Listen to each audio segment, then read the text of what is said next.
Soy Jon Sistiaga y esto es Espiando la Segunda Guerra Mundial, un podcast original de National Geographic. También podéis disfrutar de contenido extra en el canal de National Geographic y en Disney+.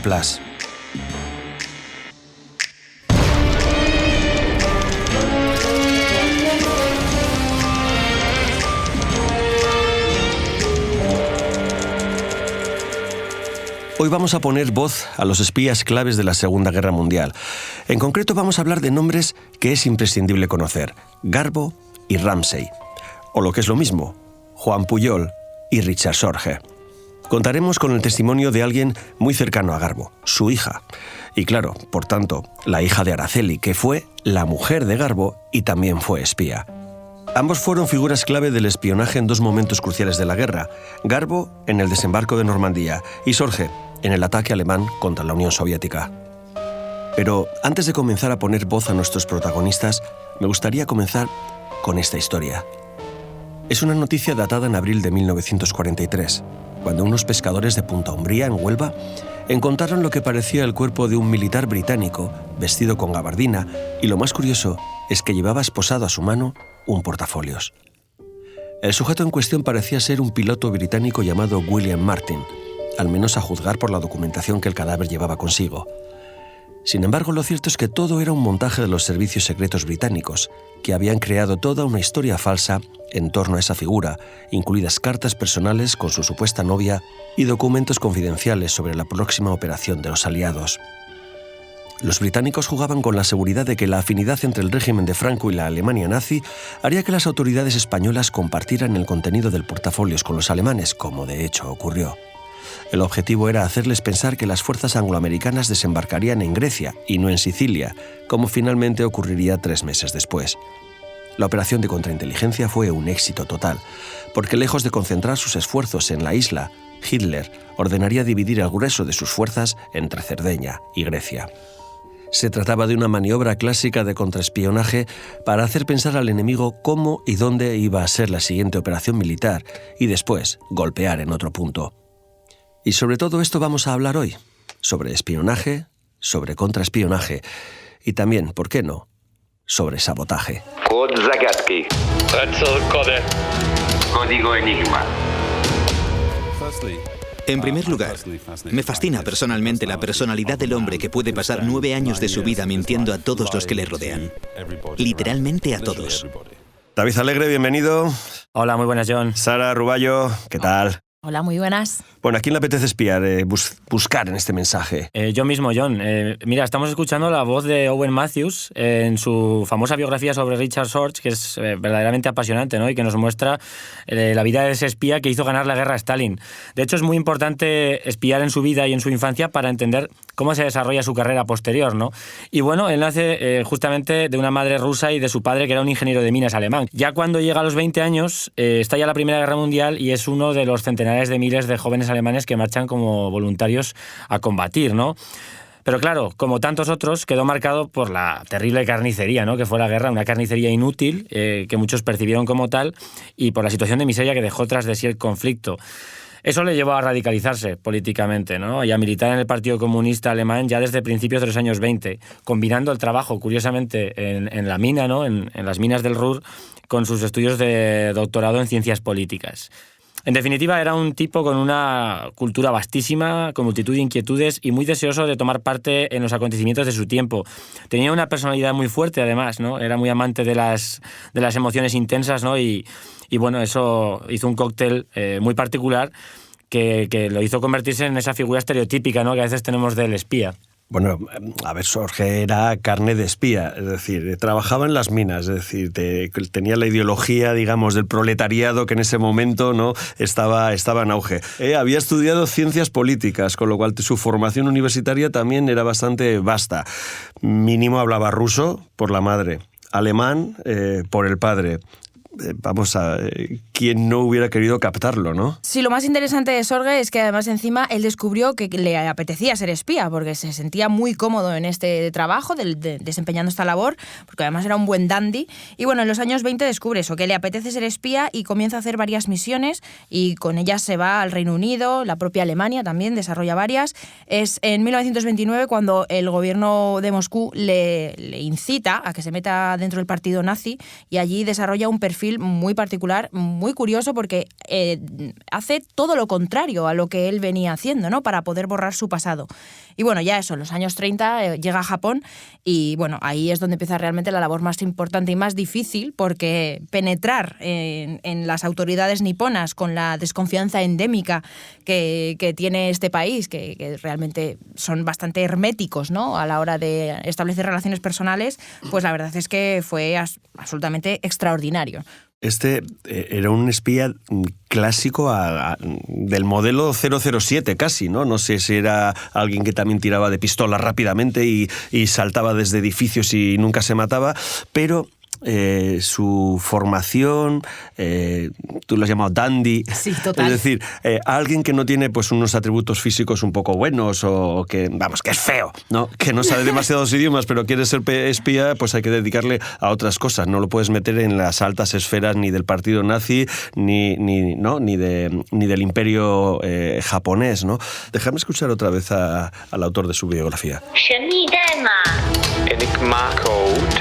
Rätsel Code.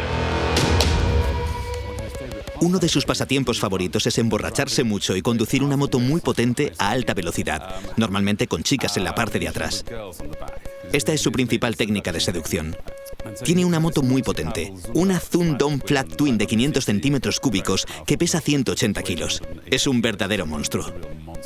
Conduce esto a velocidades de 100 millas por hora y en un momento dado, completamente borracho, habiendo bebido al menos una botella y media de whisky, choca esta cosa contra una pared y ni siquiera se da cuenta de la pared.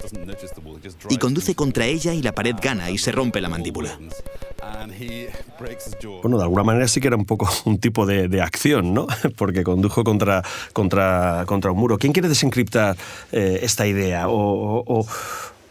¿O las que liaba como espía Sorge en este caso, o otros espías? Es un perfil muy interesante el de Sorge, con este carisma y este carácter tan extremo que tenía, y lo encontramos en otros espías, ¿no? Similares en el periodo. Creo que lo más increíble de todo es que alguien pueda ser capaz de construirse una vida paralela o una vida de mentira, ¿no? Durante tanto tiempo, y además con esa querencia por el alcohol que tenía Sorge, ¿no? Que bueno, parece una tontería, ¿no? Pero mantener en situaciones de estar bajo los efectos del alcohol esa entereza para hacer pasar tu vida falsa por buena es algo verdaderamente meritorio, ¿no? Que nunca se le escapara de la lengua, ¿no?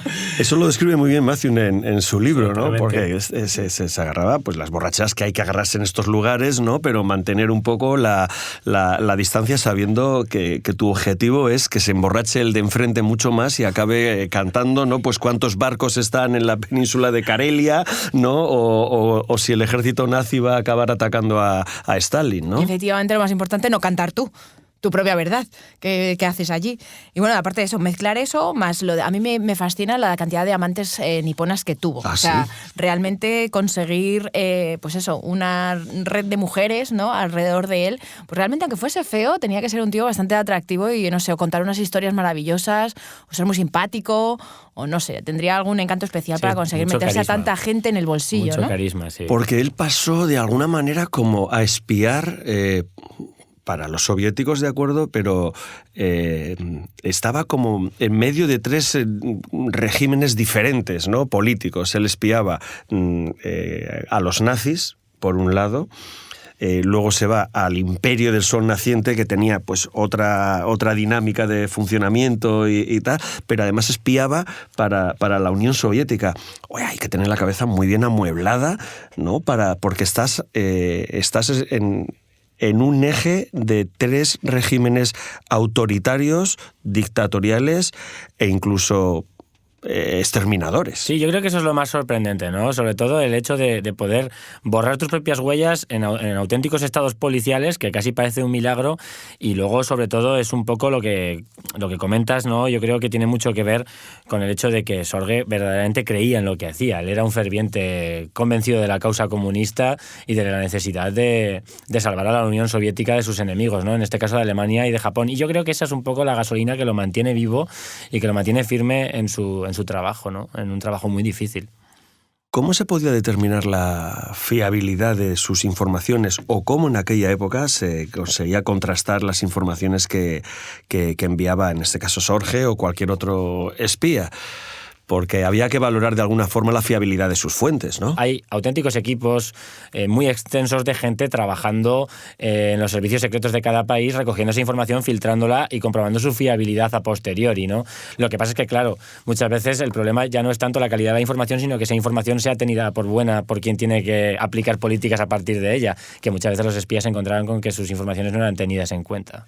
Además, una cosa, la cosa es establecer una red de verdades y mentiras todo el tiempo para poder, ¿no? Como de alguna manera darle gusto a todos los bandos. Completamente, es una locura. Completamente, ya lo veremos con el caso de Sorge, ¿no? Pero siempre el servicio secreto soviético, detrás de los documentos que él enviaba, detrás de los informes que él enviaba, apuntaba, ¿no? Para Stalin, anotado en el margen, es una información de absoluta fiabilidad, no se puede dudar de este agente, está contrastado por completo. Y aun con todo, Stalin no fue capaz de creerlo en muchas cuestiones básicas. Yo lo más cerca que he estado de espías sobre el terreno ha sido en Irak, durante la guerra de Irak, y vi dos formas muy diferentes de actuar. Estuve empotrado con una unidad de norteamericanos y en uno de los días salí con el coronel que estaba al mando a hablar con sus fuentes sobre el terreno. Claro, las fuentes eran comerciantes, personas que se habían ofrecido a colaborar y que cobraban entre $200 y $500 por cualquier información que pudiera valer para los norteamericanos. Pues en aquella casa hay movimientos sospechosos, el hijo de Menganita parece que tal, estos tienen no sé cuántos AK-47.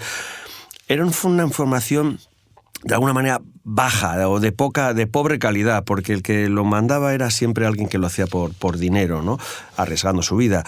Pero también conocí a algunos de los espías españoles que estaban trabajando en Diwanilla, de los que fueron tristemente después asesinados. Sabéis que murieron 7 de ellos en una emboscada. Y el comandante que estaba al mando siempre me decía, cuando me volvía a Bagdad: John, cambia siempre de ruta, cambia siempre de chofer, no te fíes de nadie. Fíjate que luego él acabó también asesinado, ¿no? Pero una persona que hablaba árabe, que salía con chilaba, salía vestido como cualquier iraquí de la zona, y que cuando me recibía ponía en la oficina, ponía CNI. Y digo, joder, aquí todo el mundo sabe que eres el espía. Ya es que soy el único que sale a las calles a comprar leche o frutos secos, ¿no? Porque es la única forma de conseguir información. Eso sí, luego para hablar me llevaba al cuarto de lavadoras para que no nos escuchara nadie más. Has apuntado una cosa, David, sobre la fiabilidad de la información y sobre cómo se contrastaba y la frustración que para un espía tiene que ser decir, como en periodismo, tengo una exclusiva y no me la quieren publicar, ¿no? Es decir, tengo una información y no se la han creído. Vamos a escuchar uno de los cables de Sorge enviados el 12 de julio. Vamos a tratar de desencriptarlo. Enigma Code. Код загадки. Si el ejército rojo es derrotado, no hay duda de que Japón se va a unir a la guerra. Si no hay derrota, entonces se mantendrán neutrales. Venga, ¿quién lo desencripta? Sí, mira, yo mismo, John, yo mismo puedo desencriptarlo. Lo que estamos viendo justamente es lo que comentabas, ¿no? Es la información concreta y real que permitió a Stalin desviar todos esos recursos militares desde la frontera oriental hasta la occidental. Porque aunque parezca paradójico, Japón y Alemania eran aliados, pero nunca coordinaron sus estrategias de guerra. ¿Qué hubiera pasado si Japón hubiera atacado a la Unión Soviética por el este en el verano de 1941, coincidiendo con la invasión alemana? Hubiera sido la pinza perfecta, ¿no? Nos encontramos en los Urales. Esta es una buena pregunta, John. Los japoneses estaban muy escarmentados, porque habían tenido una experiencia muy negativa en el año 38, ya habían intentado atacar a la Unión Soviética y se fueron bastante con el rabo entre las piernas, ¿no? pero obviamente en una situación de tensión como la que habría provocado justamente la exigencia del ataque alemán por el oeste y la exigencia del ataque japonés por el este, obviamente se habrían tensado mucho más las costuras del país, ¿no? Es posible, es entrar en historia contrafáctica, obviamente, ¿no? Pero lo que sí que podemos decir sin ningún género de dudas es que sin la información de Sorge y sin que la hubieran dado por buena, ¿no? Es probable que Moscú hubiera caído y no sabemos qué hubiera pasado con la caída de Moscú. ¿Sabemos qué pasó con Richard Sorge? ¿Tuvo un final digno de espía, o cualquier espía quiere retirarse tranquilamente con un buen sueldo a un sitio de verano donde no le conozca a nadie para ir en chancletas y pantalón corto? Pues lastimosamente no tuvo esa suerte. Acabó en la horca en el año 44 porque efectivamente Stalin no creyó en él y bueno, le terminaron cazando. También era porque, como hemos escuchado, se la jugaba bastante. Era un espía un poquito escandaloso. Sí, yo creo que realmente Stalin no quería compartir los laureles de la gloria con un espía, ¿no? Que es algo que dentro de las grandes narrativas de la guerra carece de ese ideal heroico de la resistencia y la masculinidad que expulsa al invasor, ¿no? Depender de la información de un sujeto individual y concreto, yo creo que resta muchos méritos justamente a un dictador como Stalin, ¿no? Que tenía mucha estima a sí mismo. Oye, si cambiamos de frente bélico, digamos. Me gustaría que habláramos de otro, de lo que creo que puede ser otro de los grandes espías de la historia de la guerra. Estarás hablando de nuestro amigo Juanito. Bueno, de un español, correcto. Código Enigma. Acabamos de reclutar un nuevo agente. Es un catalán comprometido con el fascismo. Ya está operativo para mayor gloria del Tercer Reich. En Londres, reclutando una red de espías en suelo enemigo. Su nombre en clave es Alaric. Teniente Demorrick de la Oficina del Agregado Naval de los Estados Unidos en Lisboa informando al MI6 británico. Hace unos días vino a verme la mujer de un espía español que actúa como espía para los nazis, con el nombre clave de Alaric. Su esposa me comentó que le está pasando información falsa a los alemanes y que ha intentado contactar con el servicio británico en varias ocasiones sin éxito. Creo que deberíais investigarlo. Tiene buena pinta. Bueno, ¿quién se atreve a empezar a espiar, a investigar sobre la vida de Garbo? Juan Pujol, alias Garbo, nació en 1912 en una familia bien de Barcelona, en el Eixample. Y bueno, es una persona que ocurre un poco como con Sorge, ¿no? Que queda muy marcada por la experiencia de la Guerra Civil. Él combate al principio como soldado forzado en el ejército republicano, pero durante la batalla del Ebro se pasa al bando franquista y aun con todo él acaba muy asqueado de la guerra, ¿no? Además, culpabiliza de la guerra a lo que él identifica como las ideologías totalitarias, ¿no? El comunismo y el fascismo. Entonces, a partir de entonces, tanto él como su esposa, Araceli González Carballo, que es otra de las personas muy importantes en esta historia, con la que se casa al final de la Guerra Civil, acabaron sintiendo que la única manera de dar sentido a su vida era luchar por destruir el nazismo, ¿no? En la Segunda Guerra Mundial. Y a ello dedicaron todos sus esfuerzos. Eso es lo que de alguna manera guía todas las acciones que llevaron a cabo durante la guerra. Por eso acabaron ofreciendo esas autoridades británicas en un primer momento y varias veces sin éxito. Y como no conseguían que los británicos les permitieran trabajar para ellos, lo que hicieron fue ganarse la confianza de los alemanes, comenzar a trabajar para ellos, para los alemanes, ganarse su confianza y de esa manera resultar útiles para los británicos.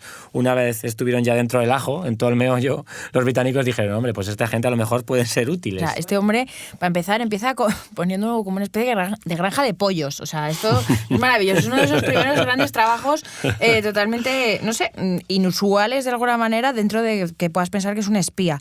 Después, efectivamente, está en la Guerra Civil luchando con los dos bandos. Yo es que quiero matizar las cosas que son más extravagantes, que me hace como especial interés.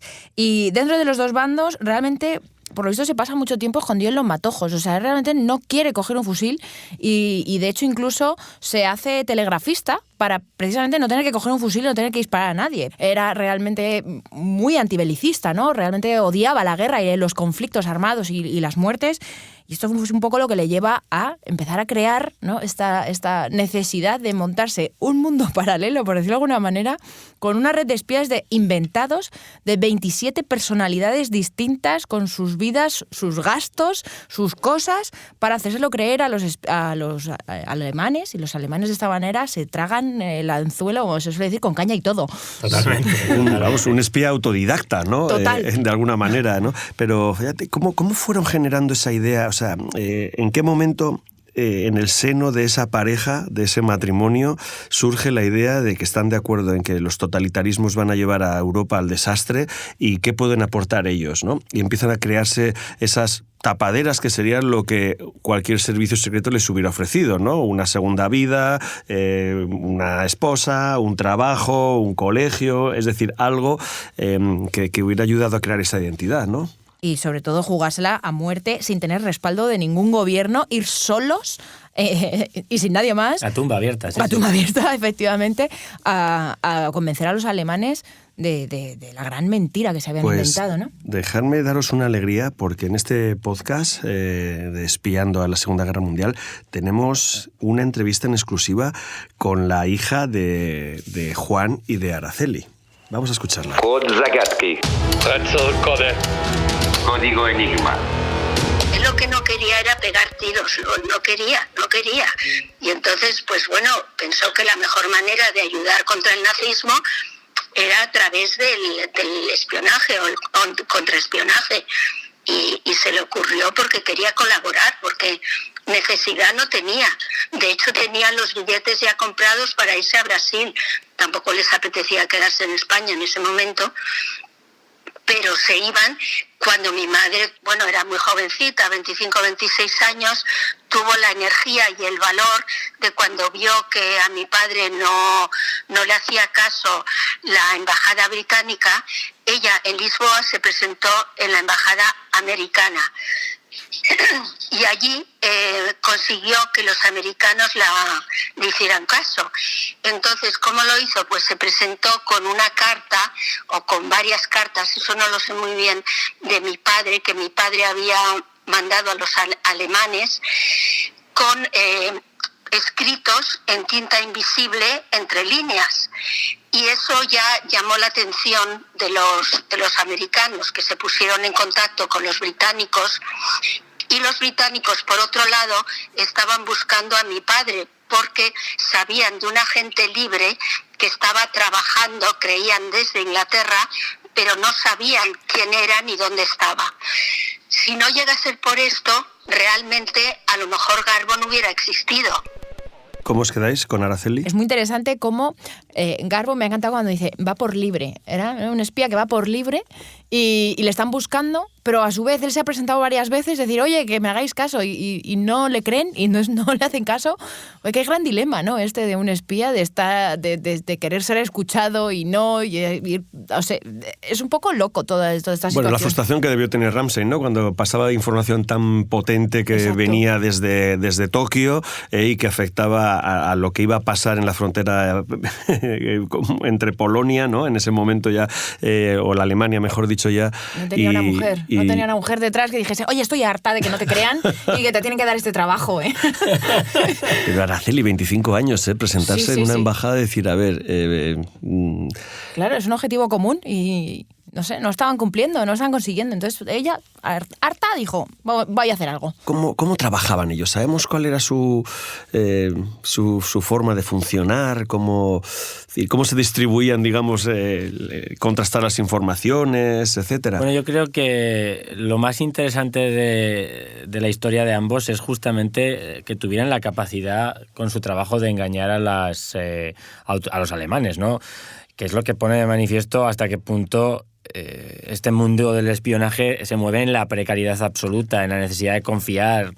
Porque toda esta realidad de agentes dobles y demás que estábamos comentando justamente,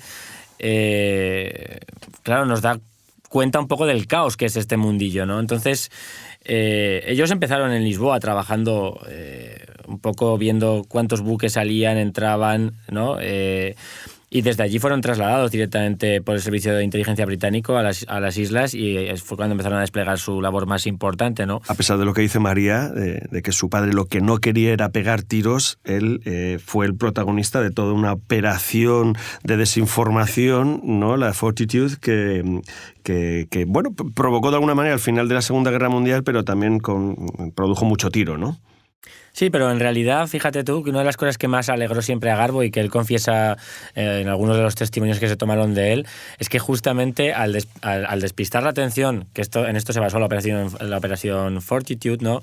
Que la llevó a cabo un equipo multinacional de espías, del cual tomaba parte él, pero en el cual había también un espía serbio, un espía...